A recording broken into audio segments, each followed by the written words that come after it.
하나님께서 우리에게 주시는 말씀 함께 보도록 하겠습니다. 하박국 3장 1절과 2절 말씀, 그리고 17절, 18절 말씀인데요. 제가 한 절, 여러분이 한 절, 마지막 절은 함께 읽도록 하겠습니다. 시기온 옷에 맞춘 선지자 하박국의 기도라. 여호와여, 내가 주께 대한 소문을 듣고 놀란나이다. 여호와여, 주는 주의 일을 이 수년 내에 부응하게 하옵소서. 이 수년 내에 일을 나타내옵소서. 진노 중에라도 긍휼을 잊지 마옵소서. 비록 무화과 나무가 무성하지 못하며 포도나무에 열매가 없으며 감람나무에 소출이 없으며 밭에 먹을 것이 없으며 우리의 양이 없으며 외양간에 소가 없을지라도 나는 여호와로 말미암아 즐거워하며 나의 구원의 하나님으로 말미암아 기뻐하리로다. 아멘. 오늘부터 그러니까 2024년을 마감하는 12월 한 달 동안, 그리고 2025년을 시작하는 1월 달까지 제가 이 부흥에 대한 이야기를 나누려고 합니다. 우리 권사님들의 간절한 기도 제목이기도 하고 온 성도들이 마음을 두고 있는 이 부흥에 대한 이야기를 제가 나누려고 합니다. 물론 교회를 다니면서 신앙생활하면서 부흥에 대한 생각 없이 그저 교회를 다니시는 분들도 있을 수 있어요. 물론 우리 교회는 그런 분은 없으신 것 같아요. 여러분, 담임 목사인 저는 부흥을 원할까요? 원하지 않을까요? 원하시죠. 이렇게 크게 대답해 주셔서 감사합니다. 제가 예상하건대 오늘날 현재 사역하는 거의 모든 목사들 역시도 이 부흥을 꿈꾸며 사역할 것입니다. 여러분, 저 역시도 부흥을 꿈꾸며 사역합니다. 아니, 꿈꾸는 정도가 아니라 저는 매 순간마다 이 부흥이 있기를 기도하며 사역합니다. 저는 우리 주님의 교회가 주님이 주시는 부흥의 공동체가 되기를 소원합니다. 저는 참으로 이 부흥을 소원해요. 그렇다면 여러분, 오늘 우리가 그토록 원하는 부흥이 무엇인지를 생각해 볼 필요가 있어요. 그리고 우리가 원하는 그 부흥이, 우리 모두가 부흥을 원하잖아요. 우리가 원하는 그 부흥이 오늘 교회의 주인이실 뿐만 아니라 우리 삶의 주인이시기도 한 하나님께서 말씀하시는 그분이 기대하시는 부흥인지 아닌지를 우리가 확인해 볼 필요가 있는 거예요. 여러분, 잘 생각해 보세요. 우리는 다 하나님을 아버지라고 부르며 주인이라고 부르는 사람들입니다. 맞습니까? 맞아요? 다시 한번 질문할게요. 우리는 다 하나님을 아버지라고 부르며 우리의 주인이 그분이시라고 고백하는 사람들입니다. 아멘, 아멘. 우리는 다 하나님의 은혜로 말미암아 하나님의 자녀의 자리에 앉게 되어진 그런 인생들이라는 거예요. 그런데 우리가 하나님의 자녀된 것도 맞지만 우리는 또한 하나님의 종된 사람이라는 것을 여러분 기억하셔야 된다는 거예요.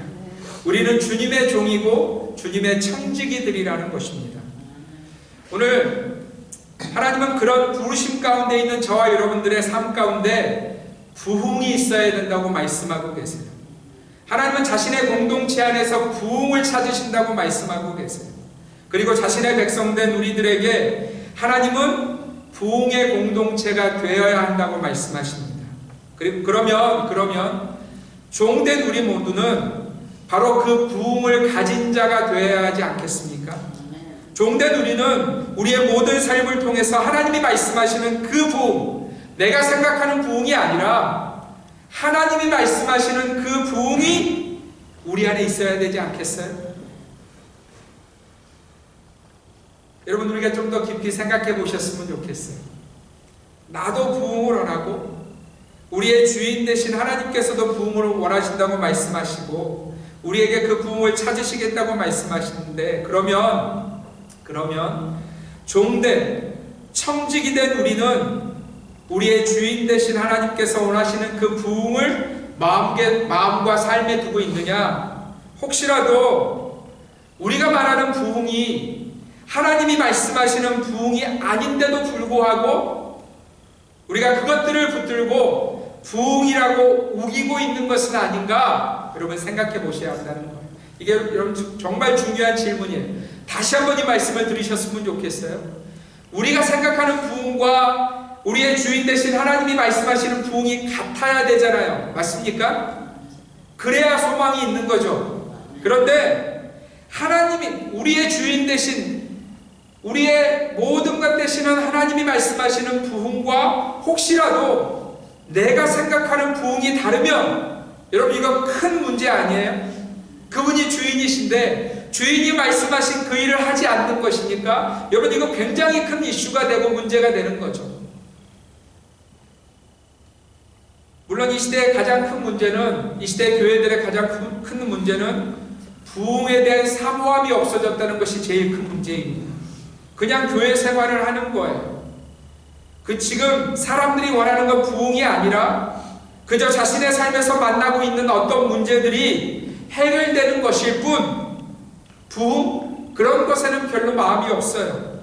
그냥 내일 잘 되고 그냥 사람들 많이 모이고 이 정도의 일들을 사람들은 마음에 품고 하나님이 원하시는 그 부흥은 마음에 없는, 그것이 이 시대 교회들의 안타까운 모습이라는 거예요. 사랑하는 성도 여러분, 저는 우리 주님의 교회 모든 성도들이 하나님이 말씀하시는 그 부흥을 마음에 두시기를 주님의 이름으로 부탁드립니다. 여러분, 이 부흥에 대한 사모함은요, 누구는 가질 수 있고 누구는 갖지 못할 수 있고 이런 게 아니에요. 우리 모두가 하나님의 공동체인 교회 안에 있다면 교회는 반드시 하나님이 말씀하시는 그 부흥을 마음에 두고 신앙생활을 해야 된다는 거예요. 또 오늘 이 교회에 나오면서 여러분의 삶 가운데 그 부흥에 대한 사모함이 반드시 있었어야 된다는 거죠. 이거 무슨 목사라서 부흥에 대해서 사모하고 교회 중직이라서 교회 부흥에 대해서 사모하고, 아니 나는 그냥 교회만 왔다 갔다 하는 거지 그래서 부흥은 나랑 상관없, 이런 류의 것이 절대 아니라는 거예요. 우리 모두는 부흥을 사모해야 하며 부흥을 꿈꾸어야 하는 사람들이라는 것입니다. 그리고 우리 주님의 교회는 바로 그 부흥의 공동체여야 한다는 거예요. 그렇다면 우리가 부흥을 꿈꾸고 사모해야 한다면 우리 주님의 교회는 어떤 부흥, 그것을 꿈꾸어야 할까요? 여러분 그런 생각이 있으셨어요? 제가 지금 이미 말씀드렸듯이 우리 모두가 부흥을 꿈꾸는데 그 부흥이라는 단어, 우리의 삶의 주인이신, 우리 삶의 진정한 통치자이신 하나님이 말씀하시는 그 부흥인가? 그 부흥은 도대체 무엇인가? 하나님은 무엇을 부흥이라고 말씀하시는가? 여러분 이 정의가 우리 안에 있으셔야 된다는 거예요. 여러분 이 시대가 가진 부흥이라는 단어가 하나님이 주신 것과 많이 달라져 있어요. 특별히 목사들이 이 부흥을 잘못 가르쳐서 하나님은 그것이 부흥이 아니라고 말씀하시는데 인생들이 나름의 정의로 이게 부흥이지, 특별히 목사들이 잘못 가르쳐서 이 단어를 왜곡해서 성도들이 잘못된 방향으로 잘못된 부흥의 정의를 가지고 그들의 인생들을 살아가고 있다는 거예요. 여러분 제가 여러분들에게 하나님께 그리고 여러분들에게 회개하는 의미로 목사인 제가 오래전에 가졌었던 잘못된 부흥에 대한 생각들을 좀 나누려고 합니다. 여러분 제가 목사가 되었을 때, 목사가 되기로 작정했을 때 제가 걸어온 길은 그래도 사람들이 인정할 만한 그런 길이었습니다. 여러분 저는 한국의 모든 교회들이 인정하는 총신대학이라는 학교를 나왔어요. 여러분 이 학교는요, 한국에서 목회자가 키워지는 코스 가운데 가장 한국 사람들이 그래도 인정할 만한 그런 학교입니다. 제가 그 총신대학을 졸업했고요. 또 공부도 괜찮게 했어요. 그래서 총신대학에서 총신신학대학원을 갈 때 다른 목사 되기 원하는 사람들은 다 시험 봐서 갔어요. 그런데 저는 총신대학에서 꽤 공부를 잘해서 당신은 무시험 전형으로 시험 보지 않고도 신학대학원을 들어올 수 있습니다. 그렇게 인정을 받고 신학대학원에 들어갔어요. 그리고 신학대학원에서도 여러분 제가 좀 꽤 괜찮았어요.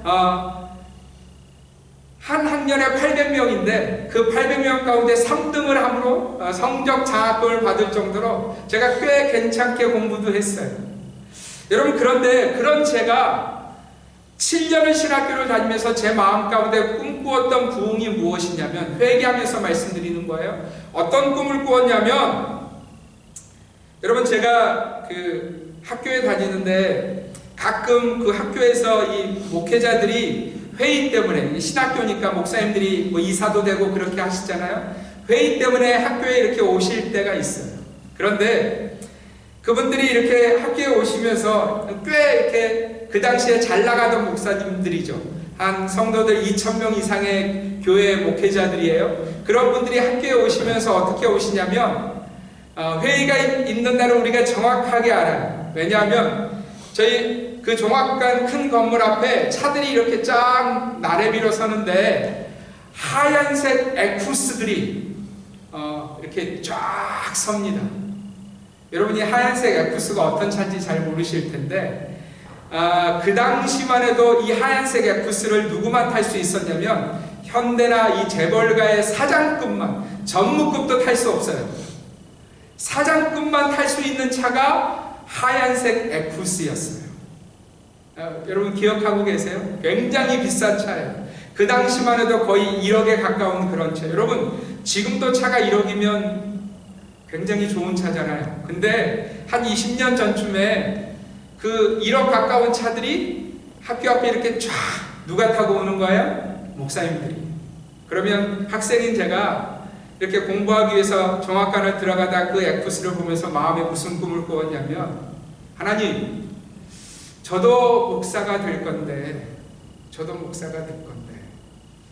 제가 하나님 위해서 열심히 할 테니까 하나님 나를 그렇게 좀 큰 교회, 한 10,000명 되는 교회 목사로 삼아주시고, 나도 좀 이렇게 이런 차 있잖아요. 하나님, 이런 차 주셔야 되지 않겠어요? 하는 그런, 여러분 이게 제가 회개하면서 말씀드리는 거예요. 그런 부흥을 제 마음 가운데 제가 이 교회를 개척하기 전까지 마음에 꿈꾸었다는 거예요. 그리고 제 나름대로 그런 일들을 뭐라고 정의했냐면 부흥이라고 정의했어요.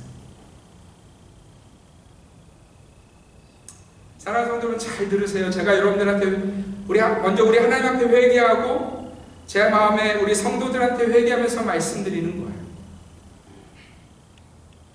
여러분 하나님은 한 번도 그런 것을 부흥이라고 저한테 가르쳐 주신 적이 없어요. 말씀을 통해서는 그것이 부흥이 아니라고 오히려 말씀하고 계시는데, 제가 세상을 살다 보니까 또 내 앞에 잘 나가던 목사들을 보면서 이게 부흥이지, 하얀색 에쿠스가 부흥이고 2,000명 되는 이상의 교회 목회자가 되는 게 부흥이지 하고 제 나름대로 정의했던 것을 제가 지금 회개하고 있는 거예요. 여러분 제가 이 말씀을 준비하면서 어떤 분이 부흥에 대한 이 시대의 어떤 모습을 써놓은 글을 제가 찾았어요. 한번 잘 들어보세요. 개신교인은 부흥이라는 말을 많이 쓰는데 여기서 그들이 원하는 부흥이 있다. 그들이 원하는 부흥의 조건은 아래와 같다.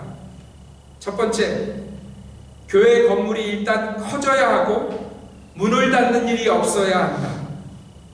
빚을 못 갚아 경매에 넘어가는 등의 일이 없어야 한다. 이게 부흥이라는 거예요. 요즘 사람들이 생각하는 부흥. 두 번째는 뭐냐면 성도가 많이 늘어야 한다. 단 교회 건물을 크게 세울 수 있는 재력이 있는 조건이 있다. 여러분 잘 들으세요. 이 시대 사람들이 뭘 부흥이라고 얘기하냐면, 첫 번째, 교회 건물이 일단 커져야 되고 문을 닫는 일이 없도록 돈이 있어야 되고요. 두 번째, 성도들이 많이 늘어야 한다는 거예요. 교회 건물을 크게 이렇게 넓힐 수 있는 재력이 있어야 된다는 거예요. 그런데 이분이 뭐라고 써놨냐면, 두 번째 조건이 붙인 이유는, 조건이 붙어 있어요.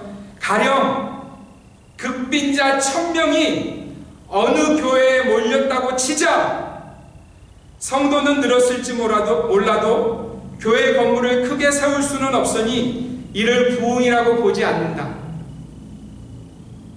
즉 개신교회의 부흥에는 돈이 밑바탕에 깔려 있어야 한다. 설마 천국 가는 사람이 크게 증가하는 것을 부흥으로 알고 있다면 오산이다. 여러분 이분의 이 글의 의미를 아시겠어요? 이것이 요즘 사람들이 생각하는 심지어 교회와 성도들이 생각하는 부흥이라는 거예요. 교회 건물이 일단 커져야 되고요. 물론 재정이 없어서 교회 건물을 파는 일은 절대로 일어나서는 안 되죠.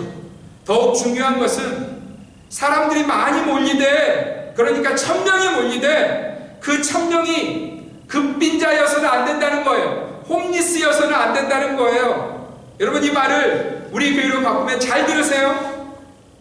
여러분, 우리 교회 매주마다, 오늘 이 예배마다 1000명의 홈리스가 온다고 한번 생각해 보세요. 누가 제일 먼저 가장 큰 마음의 걱정이 되실까요? 제가 생각할 때 우리 김순희 권사님, 홈리스들이 매주마다 1000명이 오면 주일날 밥을 어떻게 해야 돼요? 걱정이 돼야 안 돼요? 그래서 그 1000명이 오는 일은 있으면 돼요, 안 돼요? 그래도 왔으면 좋겠어요. 할렐루야, 할렐루야. 여러분, 이 시대가 생각하는 부흥에는 뭐가 있냐면 돈이 있어요. 돈이 있으면 부흥이고 돈이 없으면 부흥이 아니에요.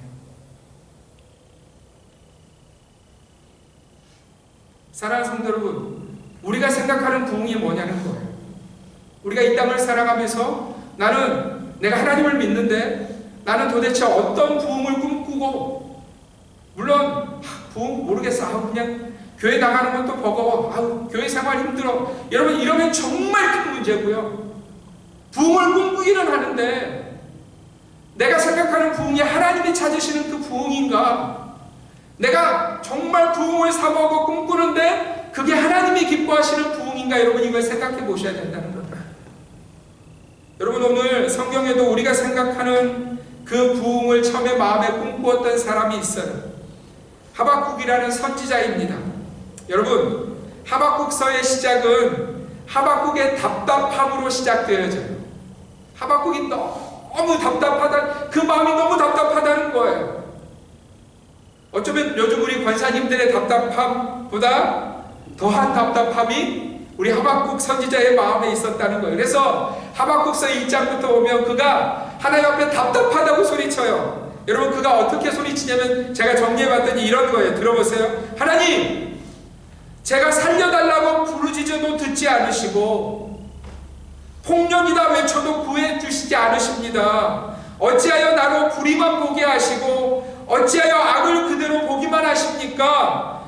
약탈과 폭력이 제 앞에서 벌어지고 있고 다툼과 시비가 그칠 날이 없습니다. 율법이 해이해지고 공의가 시행되지 못하고 있습니다. 심지어 이방 민족들이 이렇게 승승장구하고 우리나라를 향해서 쳐들어오는데 우리가 그런 나라들에게 이렇게 어려움을 당합니다. 이게 뭡니까, 하나님? 하나님, 왜 이런 속에서도 아무것도 하지 않고 계십니까? 이게 바로 하박국의 답답함이었어요.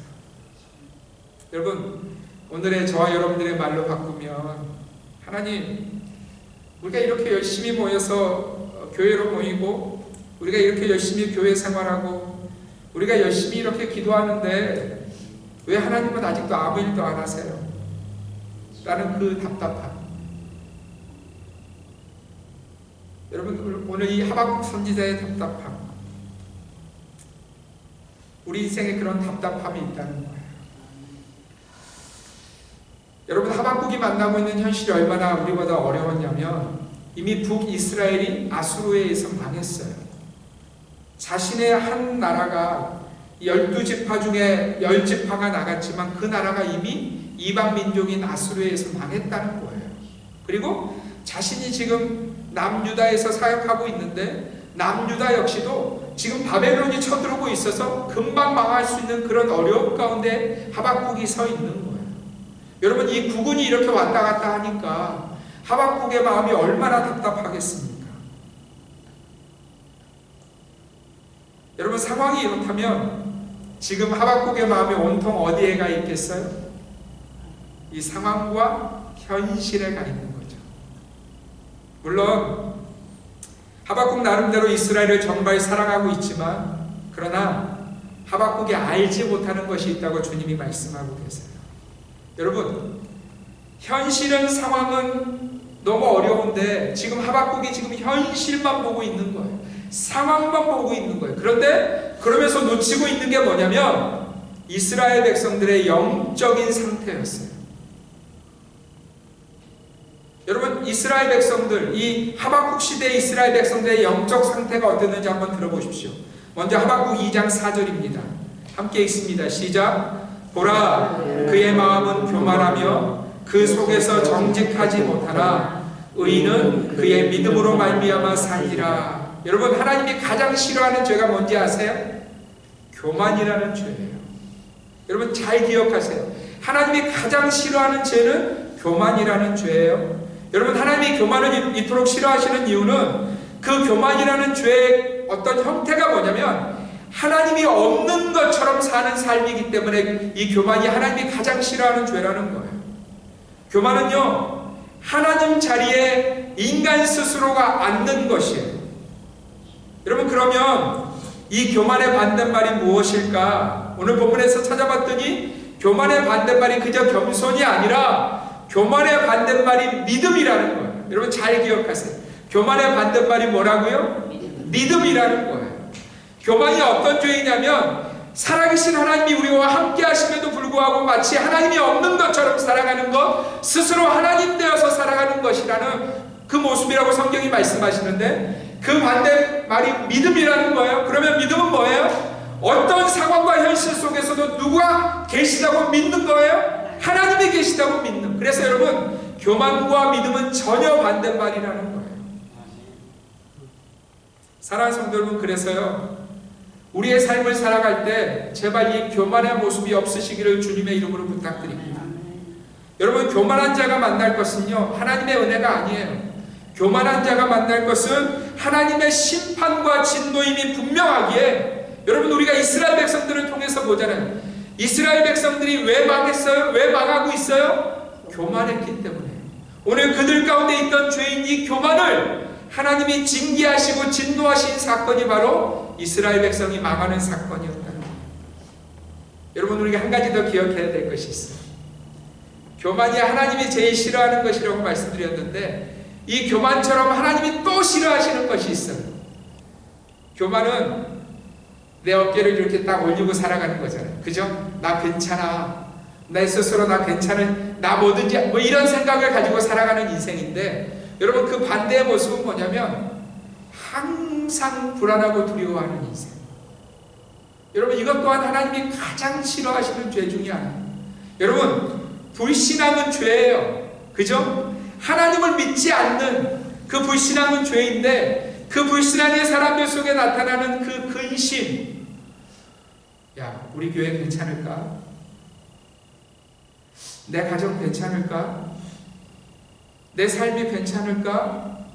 여러분 이 생각 속에서 이 의식 속에서 그 큰 두려움으로 빠지는 것이 또한 죄라는 것을 우리가 기억하셔야 합니다. 사랑하는 성도 여러분, 혹시 나는 교만하진 않아, 괜찮아. 그런데 여러분 우리 안에 여전히 두려움, 여전히 근심, 여전히 불안 이게 가득하다면 여러분 그 또한 죄라는 것을 여러분들이 기억하셔야 돼요. 사랑하는 성도 여러분, 오늘 하나님은 하박국을 통해서 교만이 하나님이 가장 싫어하시는 죄라는 것을 가르쳐 주시면서 그러면 하나님이 인정하시는 의인의 삶은 무엇으로 산다고요? 말씀을 보세요. 의인은 그의 믿음으로 말미암아 살리라. 하나님이 인정하시는 의인은 나 깨끗해 이게 아니고요. 내가 하나님만을 신뢰합니다. 어떤 상황과 현실 속에서도 내 입술, 내 말 한마디도 하나님을 신뢰합니다라고 고백하는 자가 하나님이 인정하시는 의인이라는 거예요. 여러분 이스라엘의 이 망한 이스라엘의 모습은 여기서 멈추어지지 않습니다. 우리 5절 말씀 같이 한번 볼게요. 시작. 그는 술을 즐기며 거짓되고 교만하여 가만히 있지 아니하고 스월처럼 자기의 욕심을 넓히며 또 그는 사망 같아서 족한 줄을 모르고 자기에게로 여러 나라를 모으며 여러 백성을 모으나니. 여러분 이스라엘 그 망한 이스라엘의 현상 중에 하나가 뭐였냐면 술을 즐기며 자기의 연락을 즐긴다는 거죠. 교만하여 가만히 있지 아니하고 마치 자기가 하나님인 것처럼 말하고 행하고 자기 욕심에 취해서 사는 그 인생을 하나님이 망한 자의 모습이라고 말씀하시는 거예요. 여러분, 망한 이스라엘의 모습은 여기서 끝이 아니었어요. 18절 우리 함께 읽습니다. 시작. 새긴 우상은 그 새겨 만든 자에게 무엇이 유익하겠느냐? 구워 만든 우상은 거짓 스승이라 만든 자가 이 말하지 못하는 우상을 의지하니 무엇이 유익하겠느냐? 여러분, 이스라엘 백성들이 하나님의 선민인데도 불구하고 끊임없이 뭘 만들었다는 거예요? 새긴 우상은 나무로 이렇게 새겨서, 부어 만든 우상은 그 당시에 그 귀하다는 그 쇳물 녹여서 뭔가를 만들고, 그리고 그것을 뭐라고 불렀냐면 넌 내게 하나님이다, 나를 도와라. 그리고는 그 우상들에게 뭐라고 말했는지 들어보세요. 우리 19절 함께 읽습니다. 시작. 나무에게 깨라 하며 말하지 못하는 돌에게 일어나라 하는 자에게 화 있을진저 그것이 교훈을 베풀겠느냐? 보라, 이는 금과 은으로 입힌 것인즉 그 속에는 생기가 도무지 없느니라. 여러분, 이스라엘 백성들이 어디까지 갔냐면 나무를 가져다 놓고는, 돌을 가져다 놓고는 뭐라고 얘기했어요? 깨어나라! 야, 깨어나! 깨어나서 나를 도우라! 일어나라! 지금 뭐에게 그렇게 소리치고 있는 거예요? 나무에게, 돌에게, 이 아무 생기도 없는, 아무 능력도 없는 그거 붙들어 놓고 깨어나라! 일어나라! 여러분, 요즘 잘 모르겠어요. 제가 어렸을 때 무슨 이게 드라마마다 어떤 장면이 나왔냐면, 어떤 집에 무슨 어려운 일이 있으면 무당에게 점집에 가서 뭘 쓰죠? 부적. 부적을 써서 어디에 붙여요? 그 문 위에 떡 붙여놓잖아요. 그것도 부족해서 베개 안에도 부적을 넣어놓죠. 그것도 부족해서 어떤 그 부인네들은 남편 팬티에도 그 부적을 넣어놓고 뭐 하는 거예요? 깨어나라! 일어나라! 나를 도우라! 여러분, 이 모습이 지금 누구의 모습이냐면 이스라엘 백성들의 모습이었다는 거예요. 이방인들의 모습이 아니라 이스라엘 백성들의 모습이었다는 거예요. 여러분, 이런 이스라엘 백성들을 보시는 하나님의 마음을 한번 생각해 보세요. 내 자녀예요. 그죠? 내 백성이에요. 특별히 내 백성이라고 선택하신 백성인데 하나님을 향해서 영광과 찬송을 돌려야 되고 하나님을 향해서 부르짖는 이스라엘 백성들이 지금 무엇에게? 나무에게, 돌에게. 여러분, 오늘 우리들의 시대와 너무 닮아있지 않습니까? 사람들의 교만이 하늘을 찌르고 있어요. 교만이 너무 가득해요. 근데 교만만 가득한 것이 아니고 사람들의 두려움은 왜 이렇게 또 깊어지는지요? 저녁이면 약이 없으면 잠을 이루지 못하는 이 시대. 아니, 교만하면 편안하게 자기라도 해야 될 텐데 그렇게 교만한데 잠도 이루지 못하는 시대가 우리들의 시대의 모습 아니냐는 거예요. 온통 그 두려움 속에서 뭔가를 우상으로 만들어내서는 마치 그것이 자기를 지켜줄 것처럼 소리치고 있는 시대가 우리들의 시대 아니냐는 거예요. 안타깝게도 오늘 교회와 성도들의 모습이 이 이스라엘 백성들의 모습과 다르지 않다는 거예요. 여러분, 그래서요, 오늘 하박국은 처음에는 이렇게 시작했어요. 하나님, 왜 우리가 이런 어려운 현실 가운데 계속 있어야 합니까? 왜 우리가 이런 어려움을 만나야 됐죠? 처음에는 하박국이 이렇게 말한 거예요. 하나님, 왜 내 무화과 나무에 열매가 없어요? 하나님, 왜 내 포도나무의 열매는 이 모양이에요? 왜 내 밭에만 소출이 없어요, 하나님? 이렇게 불평하면서 시작했던 하박국이 하나님이 보여주시는 이스라엘 백성들의 그 영적 상태를 보고 나서야 하박국의 기도가 바뀌어집니다. 그 전까지는 무화과 열매 주세요, 포도 열매 주세요, 밭에 소출 주세요, 양과 소가 잘 되게 해주세요, 이렇게 부르짖던 하박국의 기도가 이렇게 바뀌어요. 여러분, 하박국 3장 2절 오늘 본문 말씀 함께 읽습니다. 시작. 여호와여, 내가 주께 대한 소문을 듣고 놀랐나이다. 여호와여, 주는 주의 일을 이 수년 내에 부응하게 하옵소서. 이 수년 내에 나타내시옵소서. 진노 중에라도 긍휼을 잊지 마옵소서. 사랑하는 성도 여러분, 우리 이런 상황 속에서 북이스라엘은 이미 망했고 남유다도 망하기 일보 직전의 상황 속에서 하박국이 기도가 바뀌어서 기도하기 시작합니다. 그리고 이 기도는요, 단지 바벨론을 이기게 해달라는 그런 류의 기도가 아니었어요. 무화과 나무 열매가 많게 해달라는, 포도나무 열매가 내 것만 잘 되게 해달라는 그런 류의 기도가 아니었어요. 여러분, 하박국의 기도가 뭐냐면 부흥을 달라는 기도였어요. 여러분, 하박국이 하나님을 향해서 지금 무엇을 소리치고 있어요? 부흥을 달라고 소리치고 있어요. 여러분, 이 하박국이 말하는 부흥이라는 단어에 히브리어가 어떤 단어이냐면 하예후라는 단어예요. 여러분, 이걸 잘 기억하셨으면 좋겠어요. 하예후. 여러분, 이게 어떤 뜻이냐면 다시 살리다라는 그런 뜻이에요. 하박국이 지금 그 전까지는 무화과 나무, 포도나무, 밭의 소출 이런 거에 마음 두고 있다가 영적으로 죽어있는 이스라엘 백성들의 모습을 발견하고는 그의 기도가 바뀐 거예요. 하나님, 다시 살려주세요. 다시 살려주세요. 이렇게 부르짖고 있는 거예요. 여러분, 하박국이 소망하는 부흥은요, 이스라엘이 그 옛날에 누렸던 그 영화, 이스라엘이 잘 나가던 그 다윗의 영화, 솔로몬의 영화, 그런 것이 아니었어요. 죽어있는 그 이스라엘 백성들, 하나님 하예후, 다시 살려주세요.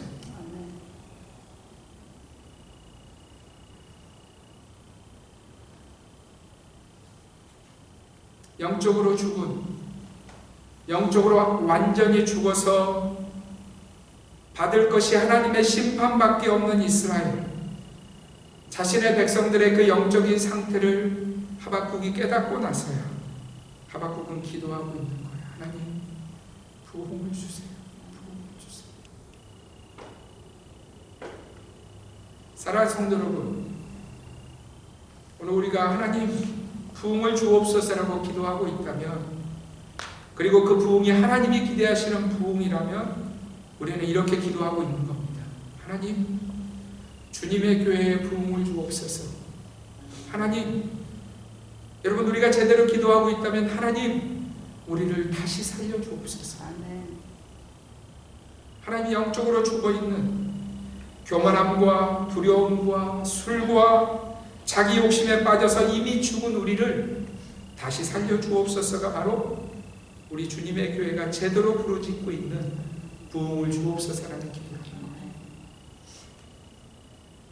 여러분, 다시 살려주옵소서라고 기도한다는 건 상태가 어떻다는 거예요? 여러분, 다시 살려주옵소서라고 기도하면 좀 아픈 정도가 아니에요. 그죠? 아픈데 며칠 지나면 나을 거야, 이 정도가 아니라, 그럼 여러분 그냥 빨리 낫길 원합니다, 이렇게 기도해야 되잖아요. 근데 지금 하박국이 다시 살려주옵소서라고 기도한다는 거는 이스라엘이 어떻다는 거예요? 죽어 있다는 거예요. 아니, 죽어가는 것도 아니에요. 죽어 있다는 거예요. 여러분, 죽은 자에게 필요한 게 뭘까요?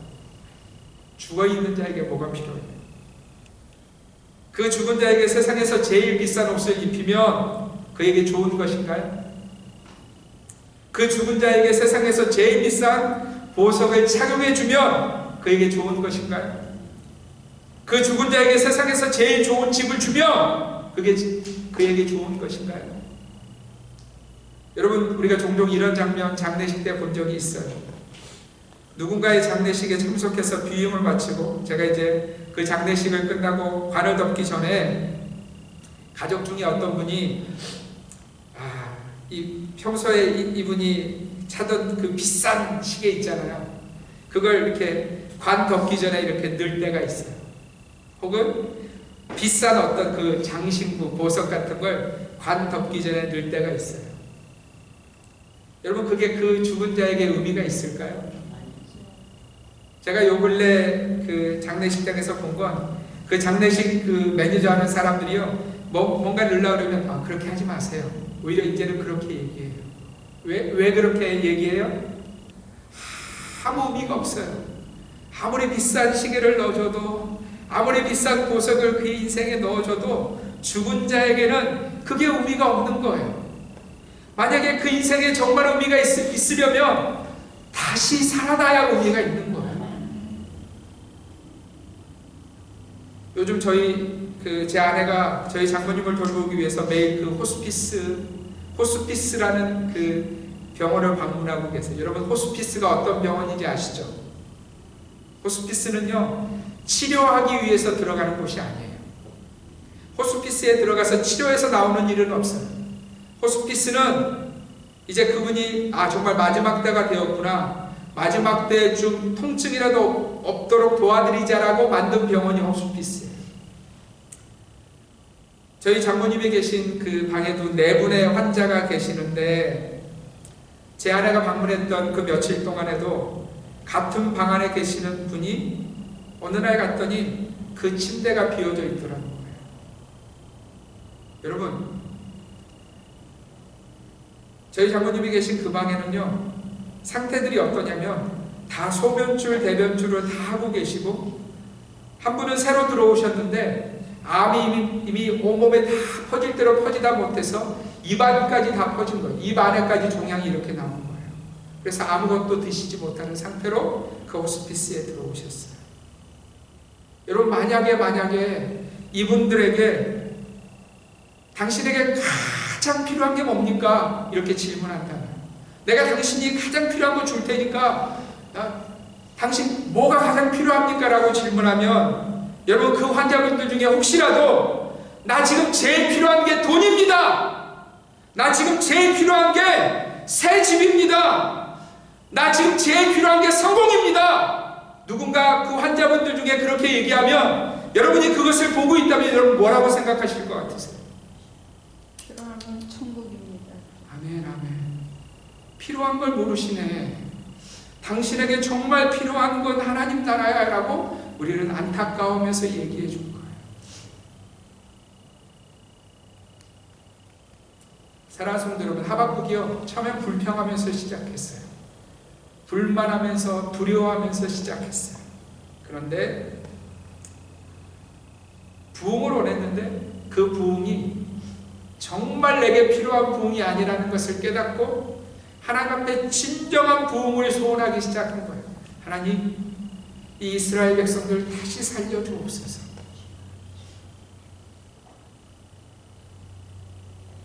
그리고 나서 하박국이 뭐라고 하나님을 향해서 부르짖었는지 한번 들어보세요. 오늘 말씀 3장 17절 함께 읽습니다. 시작. 비록 무화과 나무가 무성하지 못하며 포도나무에 열매가 없으며 감람나무에 소출이 없으며 밭에 먹을 것이 없으며 우리의 양이 없으며 외양간에 소가 없을지라도. 사랑하는 성도 여러분, 이 시대의 세상과 사탄은 부흥이라는 단어를 이렇게 왜곡하고 있어요. 사람들이 이렇게 부흥을 이해하도록 만들었어요. 내 무화과 나무에 무화과가 막 넘쳐나는 것, 내 포도나무에 포도 열매가 가득한 것, 내 감람나무에 감람 소출이 막 엄청나서 감람류가 멈추지 않는 것, 내 밭에는 소출이 넘쳐나고 내 우리에는 양이 넘쳐나고 내 외양간에는 소가 넘쳐나는 것이 부흥이야! 라고 세상은, 사단은 우리에게 계속해서 속이고 있다는 거예요. 여러분 생각해 보세요. 그거 다 가졌는데 그 주인인 내가 죽으면 그거 소용이 있어요, 없어요? 없어요. 하박국은 그래서 깨닫게 되어진 거예요. 내가 진짜로 하나님께 부르짖는 부흥, 다시 사는 것이 이것이구나. 비록 내게 아무것도 없어도, 다시 한번 들으세요. 무화과 나무가 무성하지 못하며 포도나무에 열매가 없으며 감람나무에 소출이 없으며 밭에 먹을 것이 없으며 우리의 양이 없으며 외양간에 소가 없을지라도, 하박국이 뭐라고 기도했어요? 우리 3장 18절 함께 읽습니다. 시작. 나는 여호와로 말미암아 즐거워하며 나의 구원의 하나님으로 말미암아 기뻐하리로다. 여러분, 누구만 이렇게 할 수 있냐면 비로소 그 부흥을 이룬 자만이, 다시 살아난 자만이, 이 세상의 상황 가운데 현실과 상황은 나를 낙심하게 만들고 염려하게 만들지라도 참된 부흥, 다시 살아난 자만이 난 여호와로 말미암아 즐거워하며 나의 구원의 하나님으로 말미암아 기뻐하리로다. 사랑하는 성도 여러분, 하나님이 말씀하시는 부흥이 이거예요. 하나님이 찾으시겠다고 말씀하시는 부흥이 이거예요. 하나님은 산 자를 찾으시겠다는 거예요. 다시 살아난 자, 하나님의 은혜로 말미암아 다시 살아있는 그 자를 찾으시겠다는 거예요.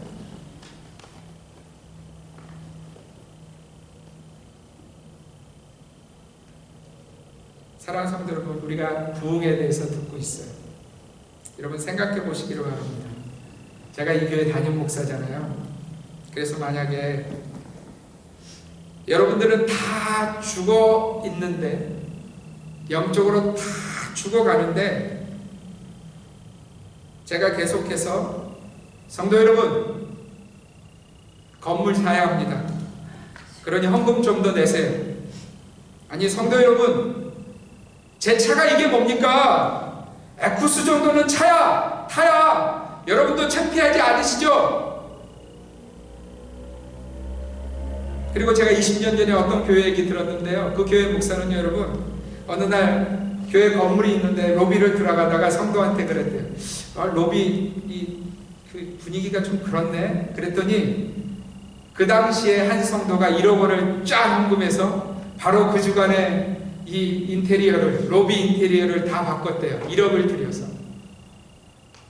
여러분, 제가 사람들이 생각하는 그 부흥, 멋지잖아요. 한 주간 만에 로비가 이렇게 막 바뀌는 거잖아요. 제가 여러분들한테, 아니 우리 교회 이게 뭡니까 도대체? 아니 부흥하려면 여러분 그런 게 우리 가운데 있어야 되지 않겠어요? 라고 얘기하면 여러분들 중에 어떤 분은 그렇지라고 생각할 수 있지만, 우리의 주인 되신 하나님이 그걸 부흥이라고 인정하시겠느냐는 거예요.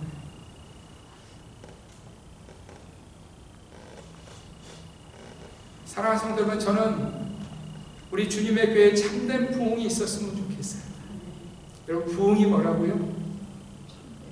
참된 부흥이 뭐라고? 부흥이 뭐라고요? 하예후, 다시 살아나는 것.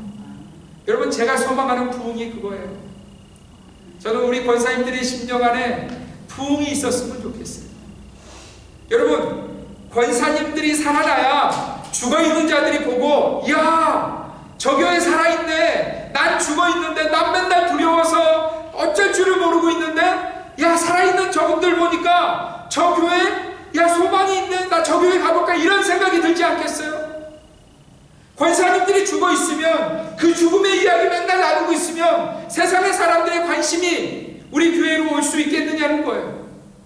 여러분, 저는요, 우리 성도들에게 진짜 부흥이 있었으면 좋겠어요. 특별히 저희 자녀들, 여기 두 아들, 딸 앉아 있는데 정말 부흥의 사람이 되었으면 좋겠어요. 살아있는, 누구를 향해서? 하나님을 향해서. 매 주일마다 그저 막 끌려오는 소가지 끌려오듯이 교회에 나오는 게 아니라 전능하신 하나님이 너무 좋아서, 그분의 살아계심이 너무 감사해서, 야, 그분을 예배하는 거야. 그분을 예배하는 거야. 내 인생에 제일 중요한 일이 이거지 라고 달려오는 제 아들, 딸이 되었으면 좋겠어요. 저는 우리 교회에 있는 청년들이, 우리 교회 집사님들이 마음 가운데 이 부흥이 있었으면 좋겠어요. 여러분, 그래야 살아있는 교회예요. 하나님은 이 마지막 세대 가운데 그 교회를 찾으시겠다고 말씀하시고, 그 성도를 찾으시겠다고 말씀하시는 거예요. 그저 교회 다니는 성도가 아니에요. 그저 멋진 건물, 수많은 사람들이 모이는 그거 하나님이 찾으시겠다고 말씀하신 게 아니라, 이 폐역한 세대 가운데도 다 그만하고, 다 두려워하고, 다 술에 취해 있고, 다 자기 욕심에 빠져있는 이 세대 가운데도 하나님만을 사랑하고 하나님 앞에 살아있는 그 부흥을 가진 자를 하나님은 우리 가운데 찾으시겠다는 거예요. 사랑하는 성도 여러분, 교회는 이 부흥을 위해서 존재하는 공동체인 줄 믿습니다. 교회는요, 건물 지으라고 만든 공동체가 아니에요. 교회는요, 헌금 많이 모으라고 만든 공동체가 아니에요. 교회는요, 죽은 자들이 다시 살아나라고 하나님이 우리에게 주신 공동체이고, 그 교회는 참으로 부흥해야 다시 살아나야 합니다. 오늘 이 시대에 많은 교회들이 있지만, 저는 우리 주님의 교회가 우리 한 분 한 분이 정말 부흥의 사람 되시기를 바랍니다. 여러분, 부흥이 뭐라고요? 부흥이 뭐라고요? 다시 살아나는 것. 다시 살아나는 것. 누구를 향해서? 하나님을 향해서 다시 살아나는 것. 오늘 우리 주님의 교회가 그 부흥의 공동체가 되시기를 주님의 이름으로 축원드립니다. 기도하겠습니다.